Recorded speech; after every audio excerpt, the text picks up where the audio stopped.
আজকে কিন্তু তোমাদের জন্য আবার আমি নিয়ে আসলাম কোন চ্যাপ্টার না দ্বিতীয় চ্যাপ্টার কি না চ্যাপ্টার হচ্ছে 2। এই দ্বিতীয় নম্বর চ্যাপ্টার যেটাকে বলা হচ্ছে গ্যাসের আচরণ। গ্যাসের আচরণ তোমাদের বলে রাখি, ইতিমধ্যে আমি কিন্তু পরিবেশের জন্য ভাবনা থেকে 3টে পার্টে সেই যে চ্যাপ্টারে রয়েছে সেটা ক্লিয়ার করেছি এবং শান্তনু দাদাকে দিয়ে তোমাদের কিন্তু ওই চ্যাপ্টারে যে এমসিকিউ এসিকিউ কোশ্চেন এগুলো তোমাদের রেডি করে দেওয়ার চেষ্টা করেছি।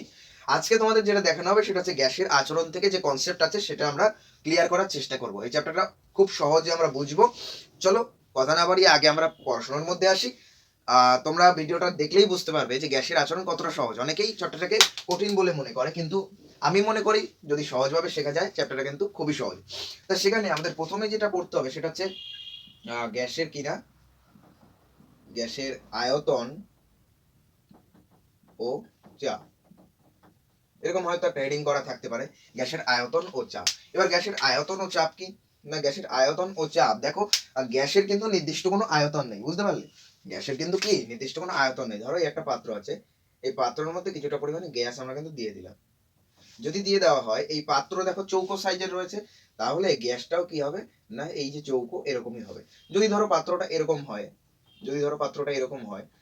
এই যে এরকম, তাহলে সেক্ষেত্রে বাইরে থেকে যদি গ্যাস প্রবেশ করানো হয় তাহলে সেক্ষেত্রে গ্যাসটা কিন্তু এই পাত্রের মতনই হবে। তাহলে যে পাত্রে আমরা গ্যাসকে রাখবো, যেমন পাত্রে, সেই পাত্রের আকৃতি যেমনই হোক না কেন গ্যাসটাও কিন্তু সেই আকৃতি ধারণ করবে। এই যে গ্যাসের যে ধর্মটা, এটা কিন্তু গ্যাসের একটা নিজস্ব ধর্ম। আর যে পাত্রের মতো আয়তন দখল করে সেটাকে কিন্তু গ্যাসের আয়তন অ্যাকচুয়ালি বলা হয়ে থাকে। আলাদাভাবে গ্যাসের নিজস্ব কোনো আয়তন নেই বা আকৃতিও নেই। আকৃতি নেই, এটা বেশ বলা বেটার, আকৃতির কিন্তু কোনো গ্যাসের নেই। গ্যাস যে পাত্রে থাকে সেই পাত্রের মতো আকৃতি ধারণ করে এবং সেই পাত্রে যতটা আয়তন সেটাই গ্যাসের আয়তনে পরিণত হয়। ঠিক আছে, এরপর হচ্ছে গ্যাসের চাপ। গ্যাসের চাপ কি, ধরো এই যে একটা পাত্র, এই পাত্রটাই ধরি, এই পাত্রটাকে আমরা ওপর থেকে সিল করে দিলাম। ঠিক আছে, এই পাত্রটাকে ওপর থেকে সিল করে দিলাম মানে কি, ওপর থেকে আটকে দিলাম। ঠিক আছে, বা ধরো তোমরা কি করতে পারো, একটা বেলুন নিতে পারো, বেলুনে ফু দিতে পারো। ঠিক আছে, বেলুনে ফু দিতে পারো, ধরো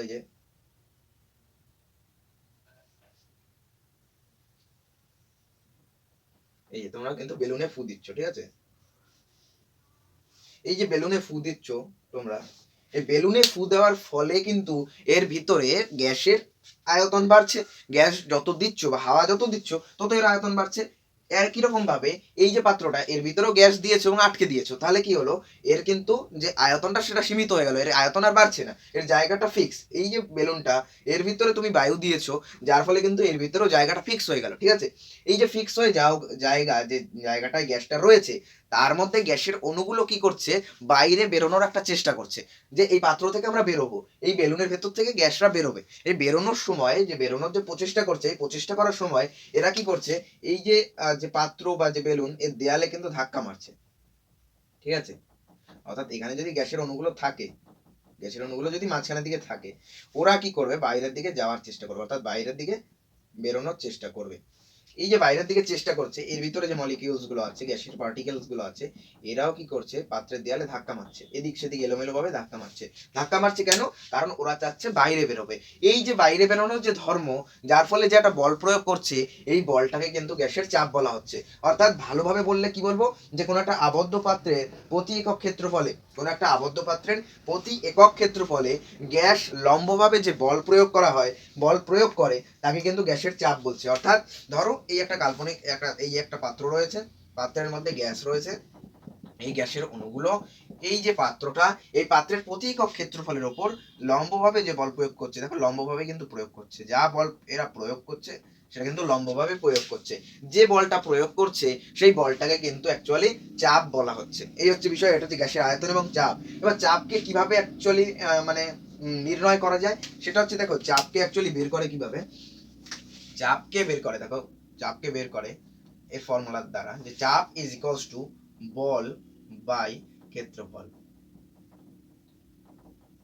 এই যে সূত্র, এই যে সূত্রটা, এই সূত্রের সাহায্যে কিন্তু চাপ নির্ণয় করা হয়ে থাকে। ঠিক আছে, তাহলে চাপ কিভাবে বের করবো, বল বাই ক্ষেত্রফল। এই বলটা কি, যে না এই যে পাত্রটা, এই পাত্রের ভিতরে যে গ্যাসের অণুটা আছে, এর দেয়ালে যে বলটা প্রয়োগ করা হচ্ছে, যে বলটা প্রয়োগ করছে, সেই বলটাকে আমরা লিখবো উপরে, এবং যতটা ক্ষেত্রফলের উপর বল প্রয়োগ করছে সেটাকে আমরা লিখব নিচে, তাহলেই যেটা বেরোবে সেটাই হচ্ছে চাপ। বোঝা গেল যে যে গ্যাসটা রয়েছে সে যে বলটা প্রয়োগ করবে সেই বলটা ডিভাইডেড বাই যেই ক্ষেত্রফলের উপর বল প্রয়োগ করছে সেই ক্ষেত্রফলটা, এটা যাকে নির্দেশ করবে সেটাই হচ্ছে চাপ। বোঝা গেল, এই হচ্ছে চাপের বিষয়। তাহলে চাপ ইজ ইকুয়ালস টু কি দেখলাম না, বল বাই ক্ষেত্রফল। আমি মুছে দিই এখানটা। চাপ ইজ ইকুয়ালস টু, অর্থাৎ চাপ মানে চাপকে আমরা রিপ্রেজেন্ট করতে পারি পি দিয়ে, তাহলে পি ইজ ইকুয়ালস টু বলকে আমরা রিপ্রেজেন্ট করতে পারি এফ দিয়ে, আর ক্ষেত্রফলকে আমরা এ দ্বারা ডিনোট করতে পারি। ঠিক আছে, তাহলে P is equals to F by A, অবশ্যই তাই। এবার এবার দেখো এর যদি আমরা ডাইমেনশন অর্থাৎ মাত্রা বের করতে চাই, মাত্রা, এই যে চাপ, এই চাপের যদি আমরা মাত্রা বের করতে চাই তাহলে কি হবে না, দেখো পি এর যেটা মাত্রা দাঁড়াচ্ছে সেটা কি দাঁড়াবে, এফ এর মাত্রা অর্থাৎ বলের মাত্রা। বলের মাত্রা কি হবে না, বলের মাত্রা হচ্ছে M L T two the পাওয়ার -2, তাই তো। এবং ক্ষেত্রফল, ক্ষেত্রফল মানে কি, লেন্থ ইন্টু লেন্থ না, ক্ষেত্রফল মানে কি, ক্ষেত্রফল মানে হচ্ছে লেন্থ ইন্টু লেন্থ, মানে এই লেন্থটা, সরি এখানে তো বোঝানো যাবে না, আচ্ছা ঠিক আছে, যদি এটা আয়তক্ষেত্র হিসেবে ধরি তাহলে এই লেন্থ আর এই লেন্থ, এই লেন্থ আর এই লেন্থ গুণ করলে কিন্তু আমাদের ক্ষেত্রফল আসে। ঠিক আছে, অত ভাবার দরকার নেই। ক্ষেত্রফল যেটা তার যে মাত্রা সেটা হচ্ছে এল ইন্টু এল বা এল এর স্কয়ারও তোমরা লিখতে পারো। তাহলে এবার এই একটা এল আর এই একটা এল কেটে যাবে, তাহলে কি পড়ে থাকবে, এম টি টু দি পাওয়ার -2, নিচে হচ্ছে আর একটা এল। এবারে দেখো এই এলটাকে যদি আমরা উপরে উঠাই তাহলে কি হবে না, এম, এই এলটা লিখলাম টি টু দি পাওয়ার -2 লিখলাম, এই এলটা যদি উপরে উঠে, দেখো এর মাথায় কিছু নেই মানে এক আছে, কিছু নেই মানে এক আছে, এটা যদি উপরে ওঠে তাহলে -1 কিন্তু এসে যায়, এই হচ্ছে বিষয়। তাহলে এইটাই হচ্ছে কিসের ডাইমেনশন না, এটা হচ্ছে চাপ অর্থাৎ প্রেসারের কিন্তু ডাইমেনশন। ঠিক আছে, এবার এই যে প্রেসার, এই প্রেসারকে কতগুলো এককের দ্বারা ডিনোট করা হয়ে থাকে। এবারে এককগুলো কিভাবে নির্ণয় করে, দেখো উপরের যেহেতু রয়েছে ফোর্স আর নিচে হচ্ছে কি ক্ষেত্রফল বা এরিয়া, তাহলে সেই হিসাবে ফোর্সের ইউনিট কি, ফোর্সের ইউনিট বা ফোর্সের একক কি রয়েছে না, ফোর্সের একক আমরা বলতে পারি নিউটন। আর এরিয়ার এরিয়ার আমরা ইউনিট কি বলতে পারি, এরিয়ার ইউনিট আমরা বলতে পারি তোমাদের মিটার, মিটার স্কয়ার, এটা কিন্তু লিখতে পারি নাকি। আবার আবার আমরা কিন্তু ফোর্সের ইউনিট ডাইনও লিখতে পারি, ডাইনও লিখতে পারি। আবার এরিয়ার আমরা এটা ইউনিট আমরা লিখতে পারি সেন্টিমিটার কিউব, সেন্টিমিটার স্কয়ার, এইভাবে কিন্তু ডিনোট করা যায়। তাহলে সেই হিসাবে প্রেসার, এটা হচ্ছে এসআই তে, এটা হচ্ছে এসআই তে, এটা সিজিএস, এটা সিজিএস। একটু গুলিয়ে গেল জিনিসটা, আমি একটু মুছে ভালোভাবে বোঝানোর চেষ্টা করি। দেখো গ্যাসের যেটা চাপ সেটা কি, বল বাই ক্ষেত্রফল, তাই তো। গ্যাসের চাপ মানে হচ্ছে বল বাই ক্ষেত্রফল, উপরে লেখা রয়েছে এই যে চাপ ইজ ইকুয়ালস টু বল বাই ক্ষেত্রফল। তাহলে সেই হিসাবে দেখতে গেলে এফ ইজ ইকুয়ালস টু কি বললাম, বল বাই ক্ষেত্রফল, মানে হচ্ছে না pressure, pressure is equals to F by A, তাই তো। তাহলে সেই হিসাবে ফোর্সের ইউনিট, ফোর্সের ইউনিট কি আছে, ফোর্সের ইউনিট দেখো, ফোর্সের ইউনিট তোমরা জানো সেটা হচ্ছে নিউটন, এটা হচ্ছে একটা ইউনিট হতে পারে। আবার এমনও ইউনিট হতে পারে সেটা হচ্ছে ডাইন, এটাও তোমরা জানো যে ডাইন কিন্তু ফোর্সের একটা ইউনিট। আবার ক্ষেত্রফলের ইউনিট তোমরা জানো মিটার স্কয়ার, আবার এটাও জানো ক্ষেত্রফলের ইউনিট সেন্টিমিটার স্কয়ার। এবার এই দুটো কিসের না, এই দুটো কিন্তু এসআই এর, আর এই দুটো কিসের না, এই দুটো কিন্তু সিজিএস এর। সেই হিসাবে আমরা ফোর্স যেটা তার ইউনিট, ইউনিট কি লিখতে পারি না, নিউটন পার মিটার স্কয়ার। দেখো এটা কোথাকার না, এটা এসআই এর। আবার আমরা লিখতে পারি ডাইন পার সেন্টিমিটার স্কয়ার, এটা কিসের না, এটা কিন্তু সিজিএস এর, অবশ্যই তাই। এই হিসাবে কিন্তু আমরা ইউনিট প্রেসারে লিখতে পারি। এবার এখান থেকে দেখো আমরা এই যে নিউটন পার মিটার স্কয়ার পেলাম, এটাকে অনেক সময় বা পাস্কাল, পাস্কাল মানে পি, এটা দ্বারাও রিপ্রেজেন্ট করা হয়, অর্থাৎ নিউটন পার মিটার স্কয়ারকে পাস্কাল দ্বারাও কিন্তু প্রেজেন্ট করা হয়ে থাকে। এবার এই ক্ষেত্রে তোমরা প্রমাণ বায়ুমণ্ডলীয় চাপ বলে একটা কথা পাবে। ঠিক আছে, এটা তো তোমরা চাপ জানলে, কিন্তু প্রমাণ বায়ুমণ্ডলীয় চাপটা কি না, চাপের একটা নির্দিষ্ট মানকে ধরে নেওয়া হয়েছে একাধিক স্কেল বানানোর জন্য বা অনেক স্ট্যান্ডার্ড অঙ্কগুলো প্রতিষ্ঠা করার জন্য। সেক্ষেত্রে চাপের যে প্রমাণ মানটা রয়েছে সেটা হচ্ছে প্রমাণ বায়ুমণ্ডলীয় চাপ, প্রমাণ বায়ুমণ্ডলীয় চাপ। এই প্রমাণ বায়ুমণ্ডলীয় চাপ কি, এটা কিন্তু তোমাদের কোশ্চেন হিসাবে অর্থাৎ 2 মার্কসের কোশ্চেন হিসাবে কিন্তু এটা দিতে পারে, ভালো কোশ্চেন, যে প্রমাণ বায়ুমণ্ডলীয় চাপ কি, প্রমাণ বায়ুমণ্ডলীয় চাপ কি। তাহলে সেক্ষেত্রে প্রমাণ বায়ুমণ্ডলীয় চাপ হিসেবে তোমরা যেটা দেখতে পারো, প্রমাণ বায়ুমণ্ডলীয় চাপ কি না 0°C উষ্ণতায়, কত উষ্ণতায় না 0°C উষ্ণতা, উষ্ণতা কত হতে হবে 0° হতে হবে। 0°C উষ্ণতায় কোন একটা সমুদ্রপৃষ্ঠ হতে পারে, হতে হবে, মানে যেখানে কি হবে না সমুদ্র আছে, এরকম একটা জায়গা হতে পারে, হতে হবে, এবং উষ্ণতা হতে হবে 0°C। এবং আর কি শর্ত আছে না 0°C উষ্ণতা, এবং সেই সাথে কি না সমুদ্রপৃষ্ঠ হতে হবে, এবং 45° অক্ষাংশ হতে হবে, 45° অক্ষাংশ। তাহলে এমন একটা সমুদ্রপৃষ্ঠ লাগবে যেটা কিন্তু 45° অক্ষাংশ, এটা ভূগোলের পাঠ যে 45° অক্ষাংশ কি অক্ষাংশ এবং দ্রাঘিমার রেখা দ্বারা আমরা কিন্তু কোনো স্থানের চিহ্নিতকরণ করতে পারি। তাই সেখানে 45° অক্ষাংশ হতে হবে, এবং সেখানকার উষ্ণতা হতে হবে 0°C, এবং সমুদ্রপৃষ্ঠ হতে হবে সেখানে 76 সেন্টিমিটার পারস্তম্ভের যে চাপ হবে 76 সেন্টিমিটার এইচজি, 76 সেন্টিমিটার এইচজির যে চাপটা দিবে সেই চাপটাই কিন্তু অ্যাকচুয়ালি কি না প্রমাণ বায়ুমণ্ডলীয় চাপ। ঠিক আছে, সেটাই হচ্ছে প্রমাণ বায়ুমণ্ডলীয় চাপ। আরেকবার বলি, প্রমাণ বায়ুমণ্ডলীয় চাপ কি না প্রমাণ বায়ুমণ্ডলীয় চাপ হচ্ছে কোনো একটা সমুদ্রপৃষ্ঠ থাকতে হবে, সেখানে 0°C উষ্ণতা থাকতে হবে, সেই সমুদ্রপৃষ্ঠটা 45° অক্ষাংশ অবস্থান করতে হবে, সেখানে একটা 76 সেন্টিমিটার উচ্চতা বিশিষ্ট, অর্থাৎ 76 সেন্টিমিটার উচ্চতার একটা পারস্তম্ভ থাকতে হবে, সেই পারস্তম্ভের উপর বায়ু যে চাপ দেবে সেটাকেই আমরা বলবো প্রমাণ বায়ুমণ্ডলীয় চাপ। এটা কিন্তু মোস্ট ইম্পর্টেন্ট কোশ্চেন। এবার কতগুলো ইউনিট, মানে তোমরা জানো নিউটন পার মিটার স্কয়ার যেমন বায়ুর চাপের একক, তার পাশাপাশি ডায়েন পার সেন্টিমিটার স্কয়ার সেটাও তো চাপের একক, কিন্তু এছাড়াও এই কটা একক ছাড়াও তোমাদের কিন্তু আর কিছু মানে একক রয়েছে, আরো বেশ কিছু একক রয়েছে। ঠিক আছে, আরো বেশ কিছু একক রয়েছে, সেই এককগুলোর মধ্যে সম্পর্ক কিন্তু রয়েছে। অর্থাৎ দেখো 1 পাস্কাল মানে এটা তো তোমরা জানো 1 পাস্কাল, এই 1 পাস্কাল ইজ ইকুয়ালস টু কত হবে না 10 ডায়েন পার সেন্টিমিটার স্কয়ার। এটা তোমরা মনে রাখবে, মানে এগুলো তোমাদের ডাটাগুলো দিয়ে দিচ্ছে, এগুলো মনে রাখার চেষ্টা করো। এছাড়া দেখো পি ইজ ইকুয়ালস টু প্রমাণ বায়ুমণ্ডলীয় চাপ is equals to 0.01325 into 10 to the power কত আছে না 10 টু দি পাওয়ার আছে কিন্তু 6, 10 to the power 6 dyne per centimetre square. এটা মনে রাখবে, এটা মনে রাখার চেষ্টা করো, এই দুটো মনে রেখো। এছাড়া বার, বার কিন্তু একটা চাপের একক। এছাড়া টর, বার ছাড়া আর কি আছে না টর, এই যে তাহলে এই একটা বার, একটা টর, একটা পাস্কাল, একটা প্রমাণ বায়ুমণ্ডলীয় চাপের একটা একক রয়েছে পি দ্বারা নির্দেশ করা হয়। এছাড়া dyne per centimetre square, newton per metre square, এগুলো কিন্তু চাপের একক। ঠিক আছে, এই ছিল গ্যাসের আয়তন এবং চাপ সংক্রান্ত আলোচনা। এরপরে আমরা যেটা চলে যাব সেটা কি না সেটা হচ্ছে মোস্ট ইম্পর্টেন্ট। আচ্ছা, তাছাড়া তোমরা বলো তো কমেন্ট করে যে বায়ুর চাপ মাপা হয় কোন যন্ত্রের সাহায্যে। এটা কিন্তু ছোটবেলা থেকেই কোশ্চেনটা আসে যে না বায়ুর চাপ কোন যন্ত্রের সাহায্যে মাপা হয়, সেটা তোমরা কমেন্ট করে জানাও। এরপর আমরা যেটা চলে যাবো সেটা হচ্ছে কি না বয়েলের সূত্র।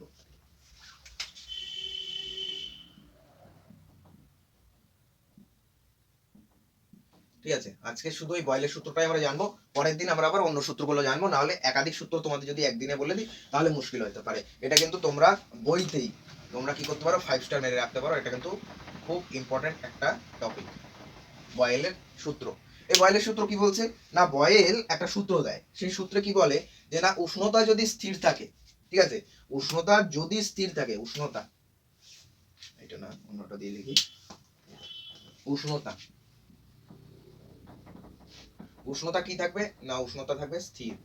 তাহলে বয়েল বলছে যে উষ্ণতা যদি স্থির থাকে তাহলে কোনো একটা গ্যাসের চাপ, কোনো একটা গ্যাসের চাপ কি হবে না তার যে আয়তন রয়েছে সেই আয়তনের সাথে কি হবে সমানুপাতিক হবে, সমানুপাতিক না ব্যস্তানুপাতিক হবে। এর মানে কিরকম, মানে ধরো চাপটা স্থির রয়েছে, এছাড়া শুধু চাপ স্থির নয় এর ভরটাও কিন্তু স্থির থাকবে। অর্থাৎ কোনো একটা গ্যাস রয়েছে, সেই গ্যাস, এই যে একটা পাত্র রয়েছে, এই পাত্রের ভিতরে একটা গ্যাস রয়েছে, সেই গ্যাসের যে ভর সেটা স্থির, সেই গ্যাসের যেটা উষ্ণতা সেটা স্থির, মানে কনস্ট্যান্ট রয়েছে, এই দুটো কনস্ট্যান্ট রয়েছে। যদি এরকম থাকে তাহলে সেই গ্যাসের যেটা আয়তন, যেটা আয়তন, সেই আয়তনটা কিন্তু ব্যস্তানুপাতিক হবে কার সাথে না চাপের সাথে। বোঝা গেল? তাহলে এই যে এইটাই কিন্তু সেটা, অর্থাৎ আয়তন যেটা সেটা কিন্তু চাপের সাথে ব্যস্তানুপাতিক রয়েছে। দেখো আয়তন ইজ প্রপোর্শনাল টু 1 বাই মানে চাপ, ঠিক আছে।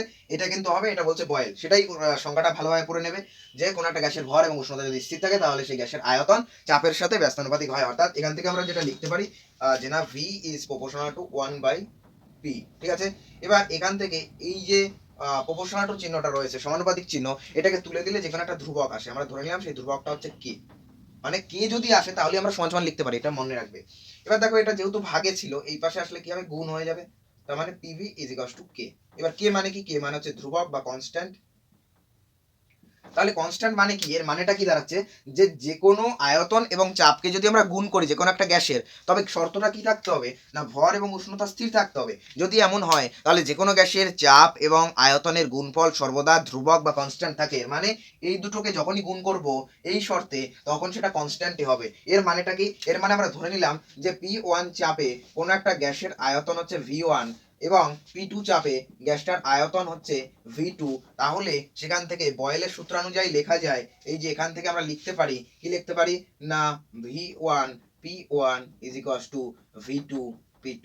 এটা কিভাবে লিখতে পারি না, এটা এইভাবে লিখতে পারি, যেহেতু দেখো আয়তন এবং চাপ গুণ করলে ধ্রুবক, তাই এখান থেকে যেহেতু এই চাপে এই আয়তন দাঁড়ায় এবং এই চাপে এই আয়তন দাঁড়ায়, সেই হিসাবে এই দুটো যদি আমরা গুণ করি, এই দুটো যদি আমরা গুণ করি মানে V1 P1, আর এই দুটো যদি গুণ করি অর্থাৎ V2 P2, সংখ্যানুসারে এটা কনস্ট্যান্ট হবে। তার মানে এইটা কনস্ট্যান্ট আবার এইটা কনস্ট্যান্ট, এবার দুটো জিনিসই তো কনস্ট্যান্ট মানে সমান, তাহলে সেই দুটোকে সমান করে দিতে পারি। এটাই হচ্ছে বয়েলের সূত্র। এবার বয়েলের সূত্রর এইটা ছিল গাণিতিক রূপ, ঠিক আছে, এটা হচ্ছে গাণিতিক রূপ। তাহলে আমি কিন্তু সংজ্ঞাও বলে দিলাম, গাণিতিক রূপ বলে দিলাম। তোমাদের প্রশ্ন যেটা দেবে, বয়েলের সূত্রটা বিবৃত করে এবং বিবৃত করে তার গাণিতিক রূপটি প্রতিষ্ঠা করো, তখন তোমাদের সংজ্ঞাটা লিখে এই জাস্ট এইটুকানি করে দিলেই তোমরা কিন্তু 3-3 পেয়ে যাবে। বুঝতে পারলে, এটা ছিল বয়েলের সূত্রের গাণিতিক রূপ। এবার এই বয়েলের সূত্র থেকে, ঠিক আছে, বয়েলের সূত্র থেকে বেশ কিছু লেখচিত্র আসে। লেখচিত্র তোমাদের অঙ্কন করা শিখতে হবে। সেটা কিভাবে করছি আমি দেখে নাও। বয়েলের সূত্র, এখান থেকে আমরা যেটা দেখবো সেটা হচ্ছে লেখচিত্র। বয়েলের সূত্র থেকে লেখচিত্র, লেখচিত্র কিভাবে না, লেখচিত্র দেখো এইভাবে আমরা পি বনাম পি ভার্সেস ভি, এদের লেখচিত্র অঙ্কন করতে পারি। P versus V, P versus V লেখচিত্র, তার মানে কি, একদিকে হবে পি, একদিকে হবে পি এবং আরেকদিকে হবে ভি, ঠিক আছে। এই লেখচিত্রটার ক্ষেত্রে এটা তোমরা মনে রেখে দিও, এই লেখচিত্রটা হয়ে যাবে এইরকম। এই যে এখান এরকম একটা সরলরেখা চলে যাবে। এই এই যে লেখচিত্র, এই লেখচিত্রটার একটা নামকরণ করা হয়, সেটা কি না, সমপরাবৃত্ত। সমপরাবৃত্ত, এই যে লেখচিত্র, এটাকে সমপরাবৃত্তাকার লেখচিত্র বলে। পি এবং ভি এর লেখচিত্র এই টাইপের হয়, এটা তোমরা শুধু মনে রেখে দিও, এইটুখানি মনে রাখার রয়েছে।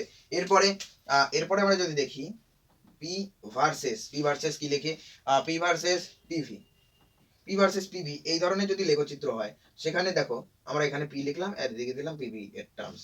তাহলে এখানে দেখো পিভি মানে কি, পিভি মানে কনস্ট্যান্ট ছিল, মনে নেই,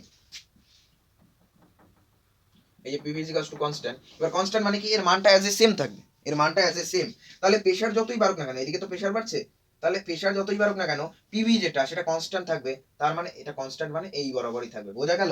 তার মানে পিভি যেহেতু কনস্ট্যান্ট, তাহলে এর মানটাও কনস্ট্যান্ট। তাহলে প্রেসার যতই বাড়ুক না কেন, স্থানাঙ্ক, প্রেসারের স্থানাঙ্ক যতই বাড়ি, এদিকে যতই আগাই, ওপর দিকে, ওপর দিকে এই এতটা পর্যন্তই উঠবে, এর উপরে উঠবে না, কারণ এর মান কনস্ট্যান্ট। তাই সেই হিসাবে এটা পি অক্ষের সমান্তরাল হয়ে যাবে, ঠিক আছে, পি অক্ষটা তার সমান্তরাল। অ্যাজ এ সেম ভাবে আমরা যদি এটাকে ভি ভার্সেস পিভি লিখি, ভি ভার্সেস পিভি এর লেখচিত্র, তাহলেও সেক্ষেত্রে অ্যাজ এ সেম, সেখানেও দেখো, সেখানেও এখানে যদি পিভি দিই তাহলে এটাও কনস্ট্যান্ট হবে এবং ভি অক্ষের সাথে এটাও কিন্তু প্যারালাল বা সমান্তরাল হবে।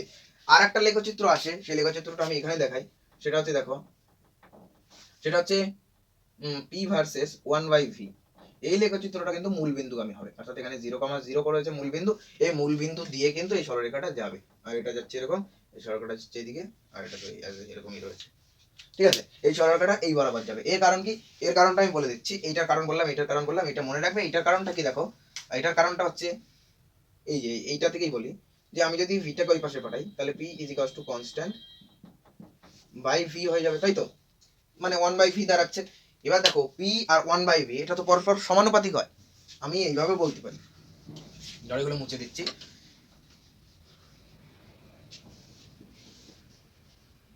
আমরা কি জানি, আমরা জানি পিভি যেটা রয়েছে, পিভি এটা তো এরকম সমানুপাতিক হয়। এখন এইটা বাড়া মানে কি, এইটা বাড়া মানে এইটাও ইনক্রিজ হওয়া, ঠিক আছে, এই টোটালটা ইনক্রিজ হওয়া। যদি শুধু ভলিউম দেখি তাহলে কিন্তু ভলিউম ইনক্রিজ হয় না, চাপ বাড়লে ভলিউম কমে, যেটা বয়েলের সূত্র বলছে, কিন্তু এই টোটালটা ইনক্রিজ হয়, অর্থাৎ এইটা বাড়লে এইটা বাড়ে। একই রকম ভাবে আমরা যদি কল্পনা করি এটা কমছে, তাহলে সেক্ষেত্রে এটাও কমবে, তাই সেই হিসাবে এটা এই বরাবর যাবে। কারণ কি, এটা বাড়ছে, এটা বাড়লো, এটা বাড়লো, এটা বাড়লো, এটা বাড়লো, এটা বাড়লো, এটা বাড়লো, এটা বাড়লো, এটা বাড়লো, এই হিসাবে হয়। আর একটা কথা, যে সমপরাবৃত্তাকারের যেটা লেখচিত্র ছিল এরকম, এই যে এখানে একাধিক উষ্ণতা দিতে পারে, এটা T1, এটা T2, এটা T3। তোমরা মনে রাখবে যে T3টা T2 থেকে বেশি এবং T1 এর থেকে বেশি, অর্থাৎ সব থেকে বেশি হচ্ছে T3। যতই ওপর দিকে আগাবো তত কিন্তু তার উষ্ণতার মানটা তত বাড়তে থাকবে, ঠিক আছে, এই হচ্ছে বিষয়। তাহলে এই ছিল এই পর্যন্তই। আর আমরা এখানে দুটো কোশ্চেন দেখতে পাই বয়েলের সূত্র থেকে, যে না বয়েলের সূত্র লঙ্ঘিত হয় বেলুন ফোলানোর ক্ষেত্রে। এটা কি সত্যি? বয়েলের সূত্র কিন্তু বেলুন ফোলানোর সময় লঙ্ঘিত হয় না। এর কারণ কি, কারণ বেলুন যখন ফোলাই তখন বয়েলের সূত্র কি বলছিল, যে না আয়তন এবং চাপ না, উষ্ণতা এবং ভর, এই যে উষ্ণতা এবং ভর, এই দুটো কনস্ট্যান্ট থাকতে হবে। কিন্তু বেলুন ফোলানোর সময় আমরা বাইরে থেকে যেহেতু বায়ু প্রবেশ করাচ্ছি প্রতিনিয়ত, সেই জন্য এর কিন্তু ভর বাড়তে থাকছে, এবং আমাদের বায়ুর মধ্যে বেশি কিছুটা উষ্ণতাও রয়েছে, যে উষ্ণতাটাও কিন্তু বাড়াচ্ছে, যে কারণে বয়েলের সূত্র ওখানে লঙ্ঘিত হচ্ছে না। বাস্তবে সেখানে ভর পরিবর্তন হওয়ার কারণে ওখানে এই ধরনের এক্সেপশন কেস আসছে। আর একটা কোশ্চেন থাকে, সেটা হচ্ছে সমুদ্রের তলদেশে বুদবুদ যত উপরে ওঠে তত কি ধরনের পরিবর্তন দেখা যায়। যত বুদবুদ উপরে ওঠে, দেখো বুদবুদ যত জলের নিচে থাকে তত কিন্তু সমুদ্রের জলের চাপটা সে অনুভূত হয়, ঠিক আছে, যে কারণে চাপ বাড়ার কারণে তার আয়তন কমে, বয়েলের সূত্র তাই বলছে, যে কারণে তখন আয়তন কম থাকে। কিন্তু যত উপর দিকে ওঠে চাপ তত কম হয়, কারণ কি উপর থেকে জলের পরিমাণ কমে, এখানে যা জল পাচ্ছে এখানে তার কম জল পাবে, কম জল থাকবে, তার উপরে প্রেশার কম থাকবে, আর প্রেশার যত কম থাকে আয়তন তত বেশি হবে। সেই হিসাবে বুদবুদ যত উপরে ওঠে তার কিন্তু আয়তন তত বড় হয়, অর্থাৎ বুদবুদটা তত বড় হয়, ঠিক আছে। এই ছিল বয়েলের সূত্র। আজ এই পর্যন্তই থাক, বেশি বললে কিন্তু তোমরা ঘাবড়ে যাবে। এই পর্যন্ত থাক, বয়েলের সূত্র পর্যন্ত তোমরা ভালোভাবে পড়ো। পরের দিন আমি কিন্তু চার্লসের সূত্র থেকে তোমাদের আবার শুরু করবো। তো চলো, টাটা। ও, চ্যানেলটা সাবস্ক্রাইব করো, কারণ এই ধরনের কন্টেন্ট এবং এই ধরনের ভিডিও কেবলমাত্র আমরাই নিয়ে আসি অতি সহজে বোঝানোর জন্য, তোমাদের দাবি অনুসারে এবং সঠিক সময় আমরা নিয়ে আসার চেষ্টা করি, ঠিক আছে। সাবস্ক্রাইব করো, বন্ধুদের কাছে শেয়ার করো এখনই।